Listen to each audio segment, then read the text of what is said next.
Bonjour! Welcome to Behind the Blog. I'm Ross Levitan alongside Brandon Piller, and we are very pleased to welcome the only Francophone Ottawa Senators podcast, La Brigade, to the show today. We appreciate Pascal and JP Forgues joining us.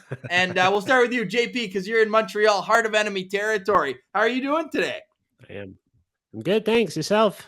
Oh, man, we're doing awesome. Really appreciate you guys joining. I don't know if you followed the series at all, but we're just trying to give some content creators a little bit of light before the season on our platform because we've been following you guys for a long time, and I finally got to practice my French with you. Pascal, we've been able to chat a couple times. You know, Yes. your son, Phil, as well. We've seen you at Sens games. How are you today? You look like you're ready for the game. Oh, ready for the game, ready for home opener. We have so many tickets that, and we're ready to go through your the link that you provided. Man, we had to be quick, but almost missed it.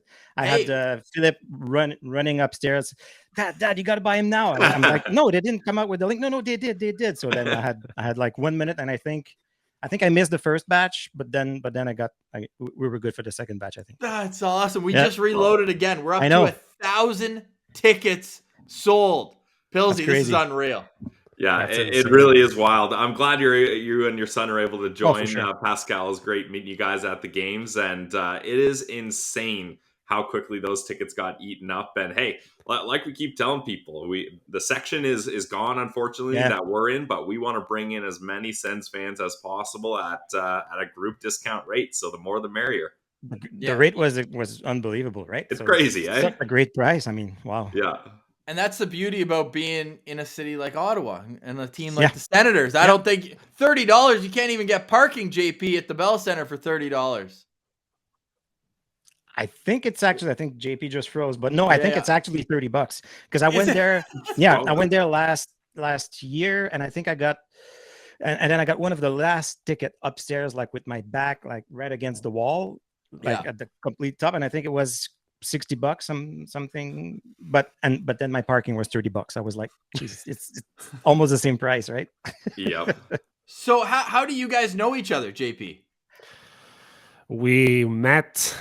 It's kind of funny because there's this Facebook group on Facebook which is called Francophone des Sénateurs, which means you get what I mean.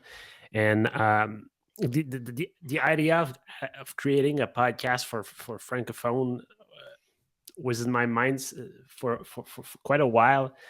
And I found this group, which is about 1,000 people all across Quebec and Ontario. And I was like reading posts and comments and everything. And, some people are like, are just like writing some stuff. And you're like, yeah, okay, whatever. But I was looking for people with kind of a, how can I say that? Maybe the same type of ideas and that were more positive people and not just knew what they were a bit kind of talking about, and you don't want to get anybody. So I found JP Fortin, I found Pascal, I found a few people, and I wrote to them and I was like, hey guys, you look nice. Want to create a podcast? That's what I said to my now girlfriend when we started talking on Hinge. Hey, you look nice. Yeah, everybody meets through the internet today, right? Yeah. So then both of them kind of started on their own, and I don't know. I think I wrote in that group one day. I said I was also thinking, because I've been always listening to podcasts, big into podcasts. I'm in IT, and I've always been interested in the technical and the behind the scene and the audio and microphones and all of that. Always kind of interested me, but I wasn't really into it. So I kind of chatted in the group saying, hey, does anybody think, is there any French podcast? Like, anybody wants to start one? And this is when JP kind of called me and said, hey, and those two, the two JPs have been working maybe for a year on that, developing the brand, the logo and all of that. And when we discussed, like, pretty much everything was ready to go, but I think it was more of the technical background. And I said, well, that could be my contribution. I couldn't be, sitting on the back seat and not be, within the actual team and do the editing and look for, hosting and all of that jazz. And that's all it started. And then slowly but surely, I kind of added myself to the two JPs as one of the hosts. So that's kind of how it started. Yep. Yeah, so you obviously found your kind of role and your strengths for the podcast. JP, did you or the other JP, did you guys have any kind of media training or background or anything like that, or what really pushed you to be like, you know what, I'm gonna get in front of a microphone and a camera and talk about the Sens? Not at all. No, okay. Well, No. JP, you're a graphic designer, right? So Yeah, I am. So Okay. Yeah, I'm that's one of the working big in strengths. communications, so that's that. But we were very afraid of all the technical stuff, and Yep. that's where Pascal came in and was like, Perfect. "I'm gonna take care of that. I'll Don't worry try. about that. Focus on content. Focus on guests and Finding everything." people. Yeah. So I think it was, yeah, everything's working super well right now, so we're happy with that. And yeah. And everything you see, all the designs are all logos. That's all GP Forgues Awesome. design and work. Yeah. So that's Yeah. may not be professional, but I think we'll look professional. So that's so that's a Oh no, start. I think you certainly do Yeah. a great job of that. The Twitter and account's awesome as well. It's at La Brigade Pod. Am I saying that right? It's La Brigade. There I you was go. saying Yep. La Brigade before. And yeah. that was very anglicized, I think. So La Brigade podcast and or pod, sorry, on Twitter. And yeah, love the graphic designs. It certainly sets you guys apart right off the bat. So Thanks. everyone should be already following them. How long have you guys been doing this, and how many episodes in are you now? We just start our second season. We start last year. With about what 20, 21 episodes. How many episodes we have? About Yeah. 22, 23 last season. Yeah, and including special and yeah, episodes, like for example when Brady signed, or stuff like that. So it's Yeah. around that. Yeah, And then second season this year. what we're trying to do is, Yeah, you're good.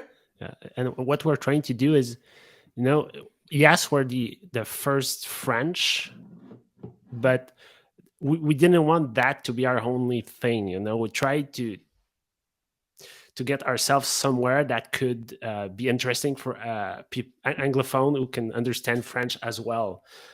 So we're not doing day-to-day coverage, but we're mostly in storytelling. We want to meet with people around the organization, player, coach, people from the staff, anyone really who has a story to tell. Yeah.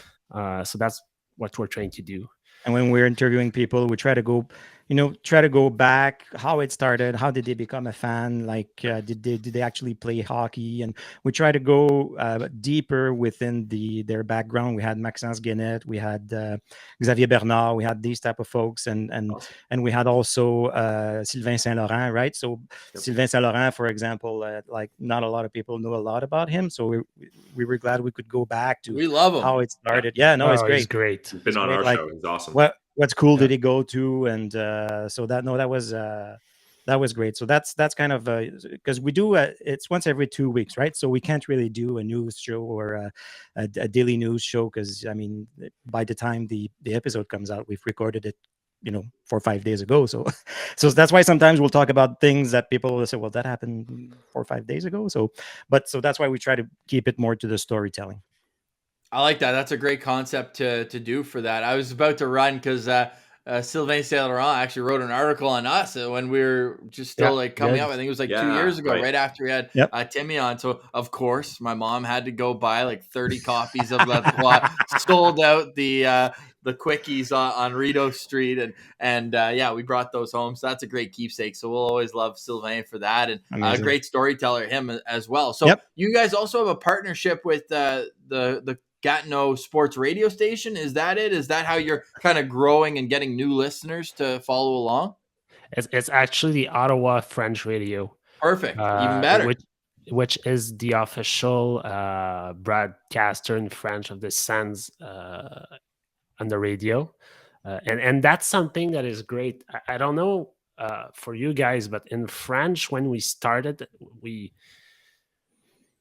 had the opportunity to chat with Nicolas Saint-Pierre, who's the broadcaster of Unique FM, and then chat Sylvain Saint-Laurent, Marc Brassard, and everybody's like come on, guys, like, we love you, we're gonna help you. Nobody's like, where are these guys, like, where are they coming from? It doesn't feel like competition, or it doesn't Yeah, feel exactly. like bit nice camaraderie, and they're willing to help. Hey, if you want to reach this guy or this guy, let me know, maybe I can help you guys. So yeah, we felt like very welcome in the community, so that's good. Exactly. And the French radio want to showcase, when they want to show to the senators that there's a French community rooting for them, and most of the time the organization doesn't do much about it. And it's a bit weird because, especially this year when the Habs are not going to do much, you have Claude Giroux. Go get snow, like, just do it right now. Now is the time. And it's not about we want to get served in French. We don't really care. It's just like there's such an opportunity there. Like, just do it, So yeah, that's what we're trying to help as well, to show them that, hey, we exist, we're there. And both alternate captains this year. That's Francophone. Exactly. That's a bit of a step. Hopefully it goes into the community as well. And one day when that rink gets moved downtown, you're gonna be able to look across the river, and it's gonna be right there. It would be crazy not to, not pander, but to really incorporate the fans on both sides of the river, and really any Sens fan. I like what you said too. Perfect time. The Habs are 32nd out of 32 teams, last place, first team ever to finish 32nd in the National Hockey League. And this is an opportunity for fans who want to watch a team that's on the up and coming to really focus. So I think you guys timed it perfectly. And it's a kind of a delicate subject, and it's a reoccurring subject, right? The how the Sens can appeal more to the French community, but we've always and that's the thing, right? The team can come to you, but at some point, that's why we kind of started this. We said it has to be also coming from the ground up, and it has to be coming from the community. Let's not wait for them. Let's do it ourselves. Let's show that, hey, look at that. Like, we're gathering subscriptions, and people are interested. We like, our Twitter accounts going up, so there is a market there, right? So if they don't see the market, we'll show them the market, and and I think that sometimes the best communities are the ones that are created, organically, instead of coming from the corporate side, right? Yeah, you guys are definitely on the right path to building that community up, and you've done a great job so far with what you've done. Now, my question is, where's kind of the goal for La Brigade? Is it you guys are hoping to get sponsors? You're hoping to kind of connect more with the radio station, like you said, or is this just something you guys are doing because you love doing it, and you're just gonna kind of see how it goes organically, kind of like you talked about? JP, I'll throw this over to you. It's funny because last year we were asking ourselves this question: what's our goal? And the goal was Pierre Dorion. So that's it. We're done. All right, congrats, guys. Now we're like, okay, what's the new goal? Yeah. No, we talked about sponsoring stuff, but I don't know if we're there yet. Okay. It's an all new Yeah. thing to deal with. Definitely. I think how it is. Go. Yes. Yeah. Right. It's we all have busy lives. We all have jobs. All the three of us, like, the GP is 700 kilometers away. Fortin, and then the GP Forgues is in Montreal. And so even finding time sometimes just to do a recording one night. So I'd say for now we're doing it because we like it. Like, there's no like, we're not counting on this for to feed our family or whatever. We're doing it because we like it, and I think for now it's a growing slowly but surely. We're not into any kind of urgency to go and sign deals and stuff. We want to make sure that it makes sense, and if it helps, just at least to buy some new equipment, buy some new software, buy some, right? That'll be probably the first goal, just to make sure that we can increase the quality of everything, and then we'll see probably where it leads. But for now it's I'd say it's more of a see how it's gonna go. Yeah. And like, we're trying to get closer with the English community, but we're also trying to go with the Quebec media. We had JP Bertrand last season, who's a journalist for TVA Sport, and we're trying to scratch both sides at the same time, Yep. So this is kind of our plan right now, to get people to know us as much as we can, but right now Get it's our name out there. Yeah. Because there's a lot of people in Quebec. Like I used to be a Quebec Nordic fan, right? Okay. Yeah, and that's then a big thing. But not only that, I've always been the Habs hater, like fifth generation Habs hater. Like There my you go. grandmother, my father, me and my brother, and Phil as well, right? It's in our blood. Good. So for sure, we were never gonna be Habs fan. So, and there's a bunch of people like that. Some people have made the switch, which kind of people I don't respect, but that's okay. It was their choice, right?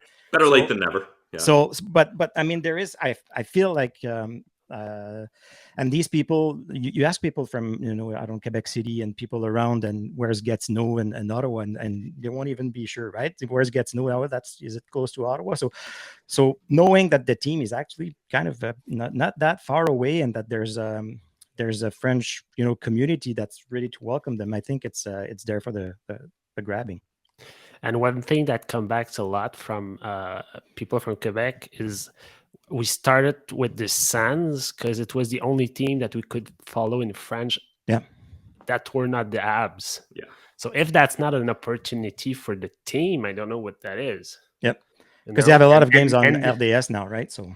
Yep. Yeah, and well, when I was younger, I remember like every big news came in both language. There was right? There was a press release in French, and today it's not the same. But so you were able to follow the team in French if you could not understand English at all. So that was a big plus, in my opinion. And yeah, that's still a thing today because people are like, I didn't want to follow the Avalanche because only in English. So I started with the Sens, and now I love the Sens. I love it.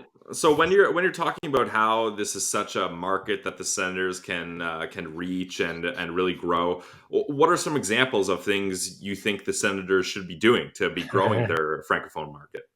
Well, first of all, Claude Giroux was all over Ottawa this summer, but did not cross the river at all. Right. Like with the media tour with the bus there that they did all around Ottawa, like just make a quick stop here, right? Just he's a star in Gatineau. That's just crazy. That I've watched him play at Gatineau before, right? Like he played for the Olympic. He was great. Everybody remembers him. Just bring him over. Yeah, and another thing is the Canadian Tire's Rally Tour. I don't know what's called this year. They're going all over Ottawa, Barreven, Orleans, but they're not going to Gatineau. I remember as a kid, I grew up in Saint Albert in Ontario, and when they came to Casselman, I was like, oh my God, and I remember I have a cap signed by Peter Schiffer back from the time. And they're not going to Rockland or Casselman or these Francophone community. They're not going to Gatineau at all. So back in the day, Jean-Gabriel Pajot was always there. There was people there in Gatineau. Not this year. So why? No clue. What else? And what we've learned, because we also have one of our co-hosts or collaborator that comes once in a while who worked for the Sens before, kind of gave us a little bit of background of why this happens, right? Why it's not really a priority, and it seems that it really depends who's there at the marketing level, right? At the moment for the Sens, and even if they come up with a big plan and they come up with things to do and. Well, eventually, in the past, years, as soon as something like I don't know, attendance isn't as good as it was, and then they become in kind of reacting mode, and the whole plan goes sideways, and then they focus on just bringing more people in the seats, right? So even if there is a plan, it's hard to commit and say, okay, we're going to do this for the whole year, and we're going to reach out, and so that seems to be the case now for the next couple of years, as things will be maybe easier to bring people, and the marketing will probably just run by itself. That's where we see probably a bigger opportunity again. Yeah. So when it comes to these events, and you said Giroux as well coming across the bridge would have been nice. Like, is there anything in season where you think that they can do, whether it's maybe like even an appreciation night, or maybe have obviously everything's bilingual, but that's just Ottawa as a whole. But do you think there's any sort of promotion that they can do at the games that would attract more people to come across the bridge and make the drive out to Canada a little more often? Probably. They made a video for the Saint Jean Baptiste this year, which was nice for the Quebec people. Yeah. And they do play a bit more, French music a lot, like the Sens Sens DJ DJ. is a francophone, as well as John Trottier. So these guys help for sure, but is that enough? I don't know. But still, go ahead. No, like I said, I don't know. I don't know. That's a good question. I had to think about it.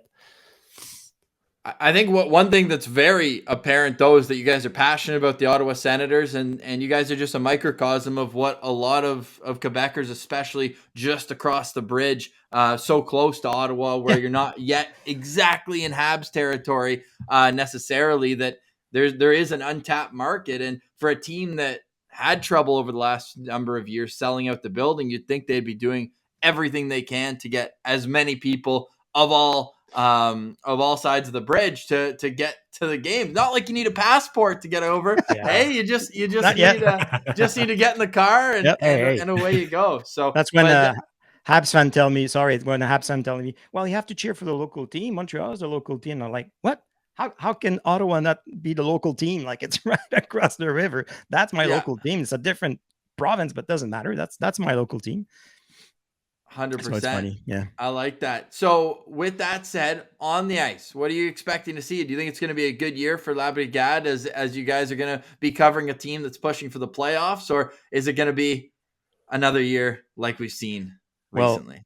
For the past since last year, one of our kind of running gag was there's always l'année prochaine, right? There's always next year. We're always saying like, okay, next year will be better. Next year will be better. Everything that didn't work it's going to work next year. So hopefully next year is the year, right? And then that's this year, right? So pushing for the playoffs for sure. Competition's going to be so hard, right? But I mean, like we say, maybe Boston might be the one that goes down and that we can catch up to and maybe pass and find a way. But every year there's a couple surprises on both sides, right? Teams fall off and teams like Cinderella stories that come up. Like the Sens have had how many? 2 or 3 Cinderella stories in their history. So we know that it can happen, but realistically it's going to be hard. But I don't think that not making the playoffs is necessarily like a failure. I like, as long as it's a good push, it's a good, and everyone is progressing, I think that'll be a win. So for me, we just want to be entertained, right? And ever since maybe the end of last year, going to the games, watching the players, watching the highlight reels, and watching Timmy play, and the smiles of the player, we're entertained. So I mean, to me that's a big win, because it's been hard, right? For the past 5 years, it's been hard. So we're just like, let's go. It's time to enjoy, and that's what I've been telling people that they found it hard and not watching the game. I said, you have to watch the game and you have to be a fan when it goes bad, because when it finally pays off, then you can enjoy it more. Yeah. Right. That's where it really pays off. Yeah. And you were talking about the smiles, the energy that came from the golf tournament and what happened the last few days. Mathieu Joseph was asking questions to Thomas Chabot, and DJ Smith and Pierre Dorion were making jokes at the press conference. We haven't seen that in the last years. It was always like kind of sad and awkward. I don't know, but this year is so crazy. It's finally, So yeah, the vibes are definitely in a positive direction this year. Pascal, I'll start with you. Who's your breakout candidate for the Ottawa Senators this year? Who's going to have the biggest kind of surprise season? And why is it Mathieu Joseph? I mean, not a bad answer. Well, it could be Mathieu Joseph if we get him on the show and he can get a La Brigade bump, right? So there you go. That'd be really good. Nice. No, but I think we're gonna see what Timmy is really all about this year. I think he's going to open up a lot of eyes through the NHL. I mean, how can it not happen playing with the Brinkat, probably, right? So it's going to be crazy. So I see him really establishing himself as you say, a Timmy superstar. That's what I see. Yeah, I like that answer. JP, what about you? I'm really hoping that we can get something out of one of Eric Brandstrom or JBD or Lassie Thompson. I really hope that one of these guys can step up his game, because right now the D core is kind of unclear. No, we're comfortable with our top Are we? 4Ds, right? No, that's what the Sens are saying. We're comfortable. We're looking for a top we 4D, are, but we're comfortable. But with what are we have. doing if Tomasheba get injured or something like that? That's the thing for me. So I really hope that one of these guys can step up and like be the guy this year. I don't know. Of those three, which do you think has the best chance to step up and kind of? I don't know. That's why they play the games, JP. That's why they play the games. I kind of hope for JBD. Yeah, I think JBD is probably the sure bet, but maybe not the one that'll, which ceiling is the highest, but I think is the one that is going to play in the NHL for a long time. That's how I see it. I hope that we can get something out of Brandstrom, but who knows? Yeah, we were seeing a lot of people threw on the towel on Brandstrom, but is not that much older than all these other guys, so we'll see. But I think pressure is going to be so hard on Brandstrom this year. Well, yes and no. I think that the fact that Jake Sanderson's there, right? People are gonna shift to Sanderson, and Brandstrom's gonna be like, okay, I can do my thing, and I'm not the one behind Tamashebat anymore. I don't know. Yeah, we'll see. I just don't think it. I just don't think DJ is a big fan. I don't see it. No, exactly. As long as DJ's coach, it's gonna be tough for him to get a fair shot in the role, but. At the same time, he kind of had that chance last year when Shabbat went out. He played top pair for 20 games. So I don't know. I'm kind of curious to see what Travis Hamonik is going to do. Mm-hmm. Yep. I don't know. Et il peut aller à la Brigade. Absolument. François aussi. I know. We added him to the list, and we'll see. If he has your confidence, Ross, then it's a no-brainer. He'll be great. Yeah, I mean, well, hey, let's get into that. Your first episode this year, I was honored to be a part of it, and I almost said tongue-in-cheek when I was like, "Hey, I'd love to come on," because obviously I want to support you guys in any way I can, but I'm a bit out of practice in my French. You're looking at Rockcliffe Park Public School French immersion king until grade 6. And not a whole lot after that, outside of a couple trips to ski in France. But beyond that, the French is pretty out of practice. But I wasn't the star of the show. Not only were you guys, but you had the general manager of the Ottawa Senators, just like we did in English, the French version right over there. What was your takeaway from your conversation with Mr. Dorian? Oh, I felt like he was such...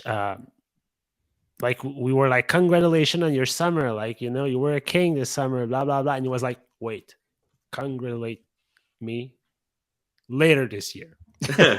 Next summer, right? Like he doesn't care at all. He want to win. He's so that's what's great for me. It was not like, oh yeah, I did great and thing. Such an humble person and heart to heart, I believed. That's what I got. Felt like just a regular guy, good dad, good right. It just felt like a good all around guy, and that was hard because we had that interview, and like I said, we do it once every 2 weeks, right? So we had that interview recorded like ahead of time, 2 weeks ago, right. And everybody was publishing their episode with Pierre, and we're like, no, we still gotta wait a week. We're gonna be the last ones, but it was great, and it's. I mean, it's not no secret that so far it was our most popular episode. So, it was good. I couldn't be there, right? So not only does it add more listeners just because you have Pierre on, but it adds new listeners who will now be following along because they've now discovered your show through having those big name guests on. That would be kind of my piece of advice, if we want to say that, for someone who, you guys said you're on episode 28. Somewhere in there, in mid-20s. We just did 634. So, no, but I mean, it just says how long we've been doing this for. Yeah. But I think when you have guests on consistently, then the people who follow those guests then come to you as well. And then if they like what they hear, you have a better chance to keep them as well. But no, that's awesome that you guys. How did you guys, if I can ask, did you go through the Senators PR department, or how did you line up getting Pierre on? We had we got help from the radio station a little bit. Makes sense. And we had a chat with Chris Moore at the Senators after that, who arrange everything. So yeah, that was great, honestly. And it was great that from what I heard in the last few years, we'd had a chance at all to get Pierre on the show. I think there's a bigger opening from the Sens marketing department and communication department this year, right? Yeah, it really does seem like a breath of fresh air, and it's awesome to see that they're getting the Francophone community involved. As you said, there is an official Francophone radio station, the Ottawa Senators, that you guys can. It's Unique FM. It's 94.1. 94.5. 94.5. 94.5 on your FM radio dial. Do people even have dials anymore? I feel like it's all tune-in radio, right? You just tune in radio. You go to the website and you play it from there, I guess. Yeah.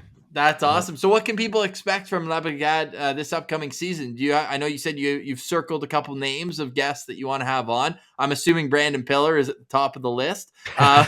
Who else is going to come on the show? Has Phil made his first appearance yet? Oh yeah, Phil has been as a guest and as a collaborator as well. So he's been on the show regularly. He's the TikTok star. Yeah, there you go. Yeah, he is really. This year, well, what we're trying to do is we're trying to mix people. Like we had Pierre Dorion, which is a star to me, but we don't want to go like Mathieu Joseph, Thomas Chabot, Claude Giroux, bang, bang, bang. We want to get a bit like, let's talk with Alex Marchand, or let's talk with someone for the media, and then let's go back to a player, and then to get really like a big picture of everything.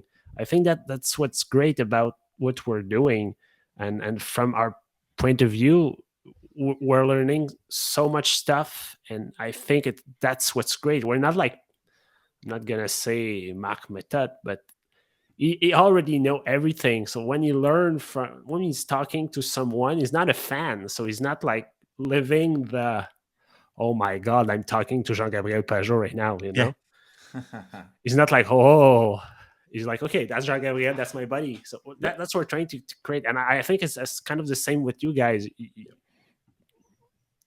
Since you're not players or stuff like that, you're fans at first. So it's like what we're living, we're trying to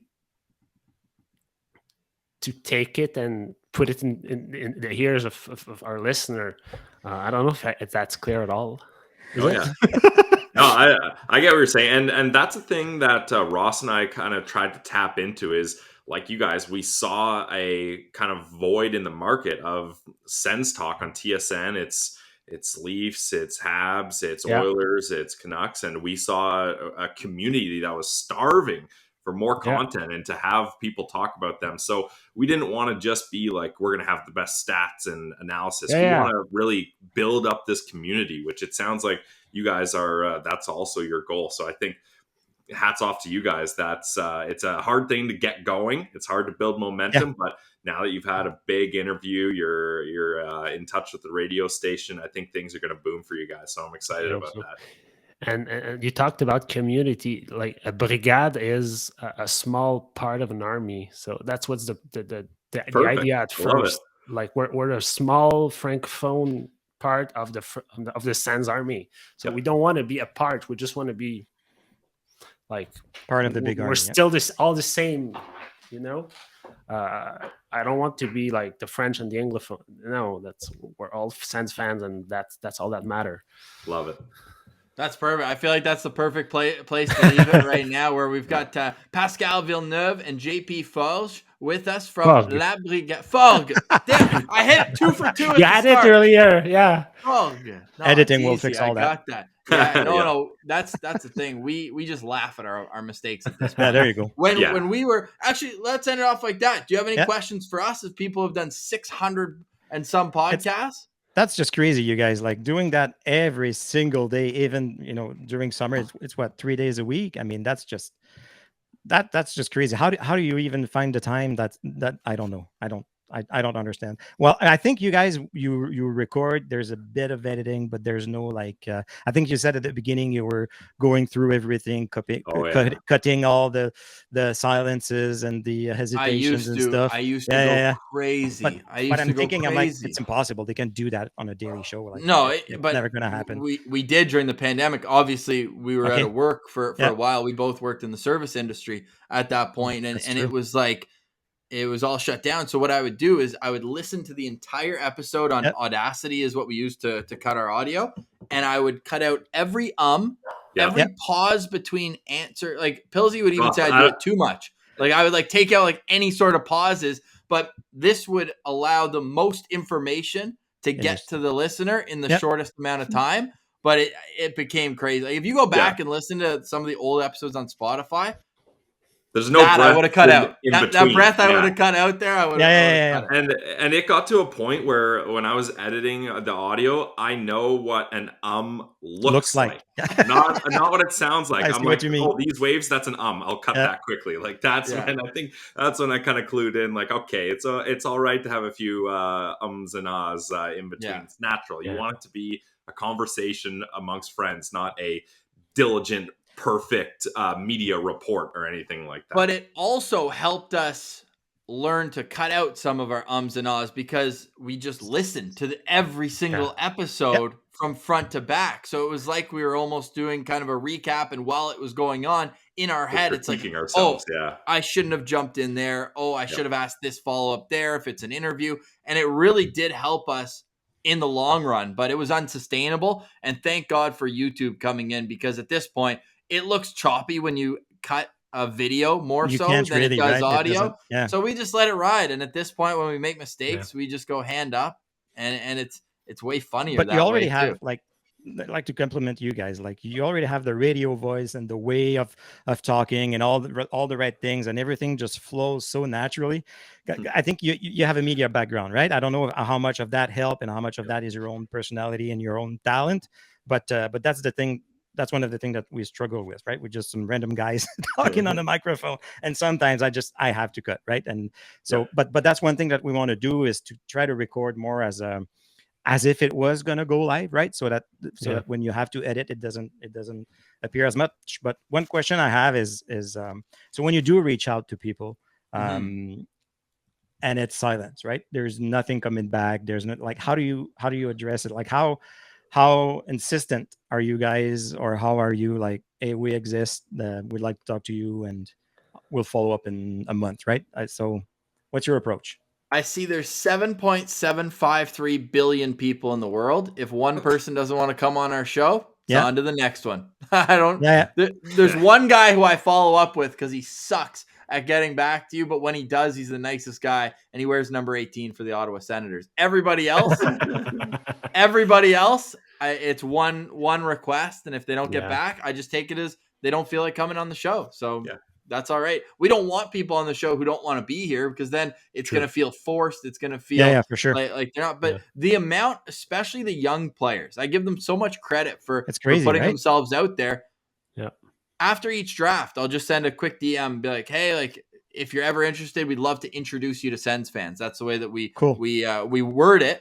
And the amount of guys who get back, it's unbelievable.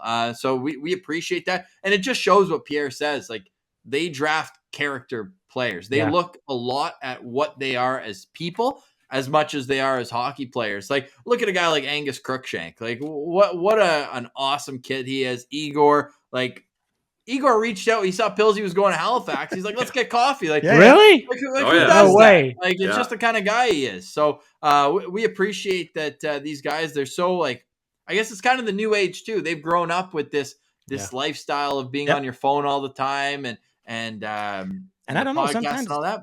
It doesn't hurt, right? Because people cheer for them because they've heard them on our show, right? And you create a connection, right? Yeah, the nicknames and everything. Like, that's funny. That's good. And sometimes you feel like everything has to go through the team, and the you have to ask for permission to the team. And sometimes it's just no, I'll jump on and I'll be there. I don't know. At that point, I'll just say, and that's where we're very careful. Where it's like, I don't want a player going for the team and be like, do you know who this guy is? They've asked me 18 times to come on their show. Like, Yeah. no, if I don't get one answer, that's it. And I think that's the way where we can kind of play it down the middle. Because at the same time, like we do this every day, we want to have guests, especially in the summer, call it interview season. So we better have some friggin' interviews. But I don't want to be bothering the Sens PR guy in the summer to try to track down a kid who's in Finland to ask him if he wants to do a 15-minute interview that, isn't going to benefit the team in the long run. I think it will, but maybe they don't see it the same way. So I just reach out once, and if they want to come, they do. And if they don't, then that's cool. We're on to the next one. And we don't care whether you're a 7th round pick or 3rd overall. Like, we just want to introduce players to the team or to the fan base. And that's the beauty about Ottawa. Like, it's such a passionate fan base that, like, if Chandler Romeo throws a big hit in the OHL, it's going to be all over the Twitter timeline. Yeah. Like, if they're property of the Ottawa Senators, like, and no disrespect to Chandler, it's just a matter of like a 7th round pick, right? It doesn't matter who you are. It's everyone's excited to watch the growth of these young players and young kids into adults. And if we can play the tiniest little part in allowing people to hear who they are and what their personalities are, who their favorite football team is, and as we start every interview, how they fell in love with the game of hockey. I always ask that to start, and I'm sure some people are like, okay, can you find a new slant? One, it's better than how are you? Like, how was your day? And 2, it makes them think back to the beginning. Yeah. And I think it opens up their mind a little bit more to think about their hockey life, because everything's kind of linear. It's almost like their brain's opening that drawer of files, and then we can kind of dig through them a little bit together. So I think that like a nice open-ended question, especially for the young kids, because like Cam O'Neill was on with this summer. Pillsy, he was a little shy, especially at the beginning. Yeah, a little shy, but I think once he kind of catches our vibe and is like, oh, these guys aren't just like media trying to get a controversial quote out of me or anything like that. We're just trying to have a chat. I think most of the guys typically loosen up a little. And your energy level is so high. It's contagious, right? Anybody that just jumps on is like, I want to be energetic too. That's the beauty. Like, we don't want to be downers. And like you said, like I work as a radio announcer. Like, that's my full-time job as well. And news is a little bit different. You're not as enthusiastic all the time, but it's something that we're just passionate about. It's something that we love. And when we started the show, it was in the basement of a school in Toronto. So we were like 4 Sens fans in a school of, I don't know, 60 people in the 2 years at the program. So for us, it just felt like, hey, like we should start something to get extra reps. And this facility was just sitting there at night when class was done. So we're like, let's do it. And then next thing you know, we're at the rookie tournament at the Marlies Stadium, and we've got a camera, and we're not recording a video because we didn't have it. We didn't know how else to record an interview, and we had Sean Donovan on. We're all wearing suits. Yeah, we all wore suits for an audio interview. So that was hilarious. Is that going to become a full-time gig someday, you think? Is that one of your goal? That's definitely a goal. The beauty of it is that it could be it hopefully one day it pays like a full-time gig. Yep. But I don't think it'll ever take up the time. Like, I think that we'll still be able to do other things. Check back on that in a year or two, Ross. We'll see. We got a lot of balls in the air going on here. We do. But it's fun, and I like it, especially like me moving to a new city. It was important for me to immerse myself in the culture here, and I think working in news is a pretty good way. But the beauty of it too is my the station I work for also has the rights to the Jets, so there is no sports station here. The irony being, when I decided I was going to move here, I was like, oh, I'll just transfer from TSN 1050 in Toronto to TSN here. Whatever it is, Boom, shut down 2 weeks later with Vancouver and with Hamilton. Yeah. So I was like, okay, well, now I'm screwed. But yeah, I got on with the radio station here, and now all of a sudden I've got a press pass for the year for the Jets. So cool. So that's pretty sweet to kind of be able to still have that sports door open and then they're acknowledging that they actually said, and this was like the deepest sigh of relief I could have ever had. They said if I did a Jets podcast, they would have shut it down because it would have been considered competition for them. Yeah. They have the rights. But since it's Ottawa, it's like I'm living 2 separate lives, basically. This is my connection to my hometown, and I love that. And then I have this here. So it worked out really well because, the irony being, if I were to come home, I wouldn't be able to go work at 1200 or work at, somewhere that covers the Sens, because all of a sudden it'd be a conflict of interest for them. So the way it worked out, it's kind of funny how Pilsy and I are a combined like 3,000 kilometers away from the CTC, but we're covering this team, I think, more in depth, or at least more consistently than potentially anyone outside of 1200, who obviously has a full day of programming every day. And I think that's where the future is, right? I think it's in the new media, it's on the web, it's in podcasts, it's on YouTube. Not to downgrade radio, but I think the growth is probably at its maximum right now. So I see it that eventually you'll probably, like, I don't know if you're going to have other projects like on the side, but I think it's totally doable for you guys to be full time. That'd be great. I hope so, man. We're just having fun doing it. It's just, and you guys bring the same energy, and we love that, and hopefully it rubs off the same way that you said ours rubs off on you guys. Like, you want people when they're tuning into hockey, and I know there's things that are bigger than hockey, like the Hockey Canada thing going on right now, and you got to, like, not tiptoe, but you got to be smart with your words, and you have to understand the severity of how the victim's feeling in these situations, and how everything can get better as a culture in general. But for the most part, and for the day-to-day hockey that we cover, like, it's an escape for a lot of people of what they do on their 9 to 5, or what their problems they're having at home, or whatever the case may be. If they're going through a tough time, maybe losing someone close to them, or whatever it is, we want to make sure that every time you tune in, you're getting a consistent energy of, it's a great day to talk about the Sens. Like that's kind of the vibe that we want to have. And as my coffee finishes throughout the episode, that's how I carry that momentum in throughout the end. But man, at the end of the day, right? Like JP said, we're all Sens fans, and it's been tough over the last number of years. Like I said, we started this in the basement of 2017. So we were like, this is amazing. Like, we're in the right spot. I think we did 18 episodes. Good timing. Yeah.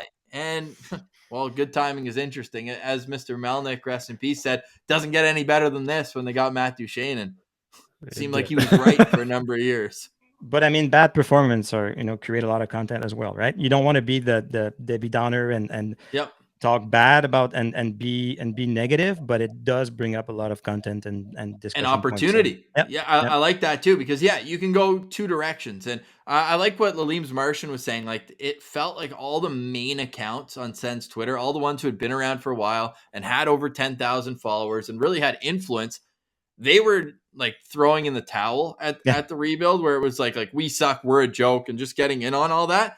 Whereas we saw it as an opportunity to be like, okay, so we're going to training camp with 3 third lines, but we don't know where the heck anybody's going to play. So that's true. That's opportunity. Like, this year, it's a little bit more difficult, and we know there's the pending investigation and negotiation with Formanton. So that kind of opens up a spot, but also Tyler Mott signed. So how much does it really? But this year, it's a little more challenging for us, Pilsy, where it's like every day we need to have a topic, but there's not as many battles in training camp as there was going forward. So on Thursday's episode, we're doing training camp battles, and it's a lot more difficult to last year or 2 years ago, Pilsy, how many? It was like basically wide open.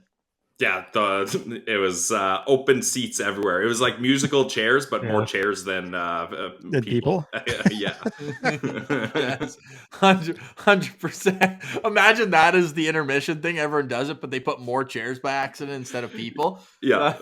That's awesome. And you have the presidents come in with their big heads and try to sit on one of the chairs.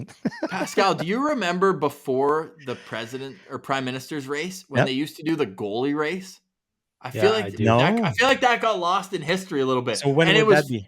It was full contact too, right? JP, these guys were killing each other going around. Yeah, so everyone dressed up in goalie gear, and they'd have to do a full lap. And they said body contact wasn't only permitted, but it was encouraged. You saw insane. You saw. It's got to be on YouTube somewhere, that, right? Is there any footage on YouTube? We got to find it. Someone in the comments has to let us know. Know. Pilsy, any final thoughts? It's been an awesome conversation. We implore everyone to go out and check them out. La Brigade Podcast, JP and Pascal, great people, and we appreciate what you're doing for the Francophone community. And anytime you want to have Pilsy on, I'm here for a laugh, so I need to be there in the background to watch. I thought you'd be translating, no? gonna be the yeah. Hey, it's like when a Russian or a European comes over and they don't know the Yeah. language, they have the translator standing right next to we'll them. do that. Yeah. Pilsy will say to me sign in language, English. maybe, I don't know. Yeah. Yeah. That's awesome. Well, thank you so much, guys. Let everyone know where they can find you and your podcast, and then we'll see you guys at the home opener. Well, JP, we'll see you a little bit later, but Pascal, I know you're going to be there on October 18th. JP's going to be there as well. Oh, are you? I will, yeah, perfect. for sure. Oh, heck yeah. We're trying Awesome. to bring JP Fortin as well. We're trying to get JP Fortin to come from Saguenay-Lac-Saint-Jean, but we'll see. So where can they find the podcast? Well, anywhere, Spotify, every podcast platform we're on. We're also on the radio every Friday at 5 p.m. Awesome. And yeah, you can follow us on Facebook, Instagram, Twitter. Pretty much La Brigade Pod. Did I forget something? Yeah. All right, that wraps up episode 9 of Behind the Blog. Thanks to JP and Pascal for joining us from La Brigade Pod. For Brandon Piller, I'm Ross Levitan. We'll chat tomorrow with Sens Chirp. Nice.